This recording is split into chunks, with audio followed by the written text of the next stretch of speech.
मैं तुम्हें भूल जाऊं ये हो नहीं सकता, और तुम मुझे भुला दो ये मैं होने नहीं दूंगा। हिंदी फिल्मों में ये सारी बातें हो सकता है शायद सुनकर रोमांचित करती हो, लेकिन जब बात जिंदगी की आती है तो रियल लाइफ की यह कहानी रियल लाइफ में खतरनाक रोंगटे खड़े करने वाली होती है। और कुछ ऐसा ही हुआ है नेहा और फैयाज के बीच में। अब सोशल मीडिया पर लोग कह रहे हैं जस्टिस नेहा, परेशान करने वाली कहानी है। तो आखिर क्या है आज की पूरी कहानी? चलिए जानते हैं सब कुछ इस वीडियो में डिटेल से। इस पूरी कहानी में हम सभी के लिए एक बहुत बड़ी सीख भी है, तो वीडियो में आखिर तक जरूर बने रहे। वेल कहानी शुरू करने से पहले अगर आपने अब तक खूनी किस्से चैनल को सब्सक्राइब नहीं किया है तो जल्दी से चैनल को सब्सक्राइब कर बेल आइकन जरूर दबा लीजिए। तो चलिए अब कहानी शुरू करते हैं।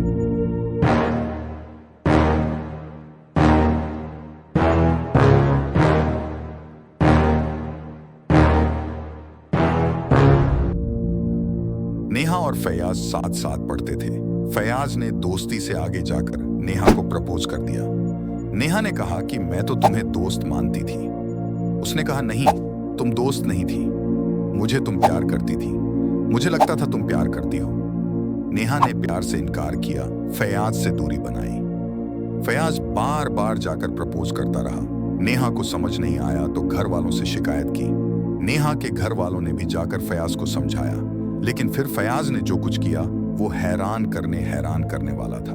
24 साल का फैयाज ने एक लड़की को एग्जाम सेंटर के बाहर वो मौत दी, जिसे सुनकर रूह कांप जाएगी। घटना का वीडियो सोशल मीडिया पर वायरल है और साफ साफ दिखता है कि कैसे फैयाज वहां से निकल रही नेहा पर चाकू लेकर टूट पड़ता है। तब तक वार करता है जब तक अब इस दुनिया से दूर चली जाती है। खबर हैरान करने वाली है, परेशान करने वाली है, रोंगटे खड़े करने वाली है। नेहा कर्नाटका में एक कांग्रेसी नेता की बेटी है। ये कहानी बड़ी हैरान करने वाली है। नेहा को जैसे तैसे अस्पताल ले जाया गया, लेकिन तब तक वो इस दुनिया को छोड़ चुकी थी। लड़का इस कॉलेज में पढ़ता नहीं है। हैरानी इस बात की, इसके बावजूद वह कॉलेज के अंदर आता है और इस घटना को अंजाम देता है। वहां मौजूद तमाम लोग ये कहते हैं कि नेहा पर जब वो हमला हो रहा था तो उसे देखकर वह सभी घबरा गए थे।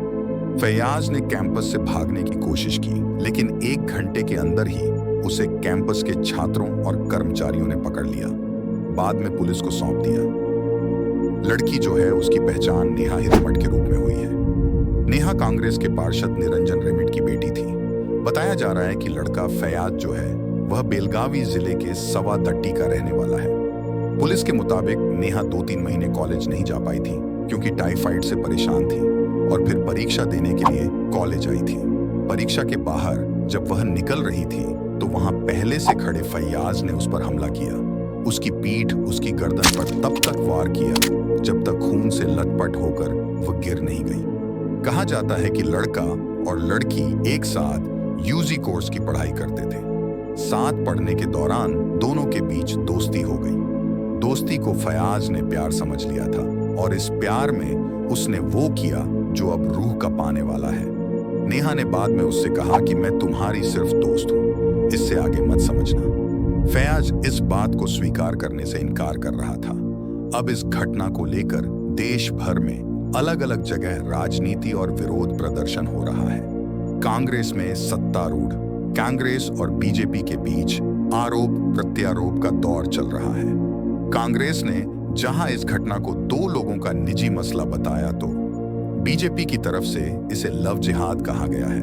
कहा गया कि राज्य में कानून व्यवस्था बिगड़ रही है और अगर जिसकी सरकार है उसी के लोग सुरक्षित नहीं हैं तो फिर बाकी लोगों का हाल आप समझ सकते हैं। बाद में नेहा की गुरुवार 18 अप्रैल 2024 को फैयाज ने हत्या की थी। इन घटनों से अब हम सभी माताओं से अपील करते हैं कि अगर आप अपनी बेटी को कॉलेज भेज रहे हैं तो आप भी उनके साथ जाएं। सुनिश्चित करें कि कोई उनका पीछा ना कर रहा हो और जो कुछ नेहा साथ हुआ वह किसी और के साथ ना हो। ये घटना लव जिहाद की है या 2 लोगों के बीच की है? आप हमें बताएं इस घटना को लेकर आप क्या सोचते हैं? क्या ये घटना आपको डराती है, बेचैन करती है, परेशान करती है? हमें बताएं। दोस्तों, इस पूरी कहानी के बारे में आपकी क्या राय है? कमेंट बॉक्स में जरूर बताएं। अगर आपको हमारी मेहनत पसंद आई हो तो इस वीडियो को लाइक करते हुए शेयर भी जरूर करें।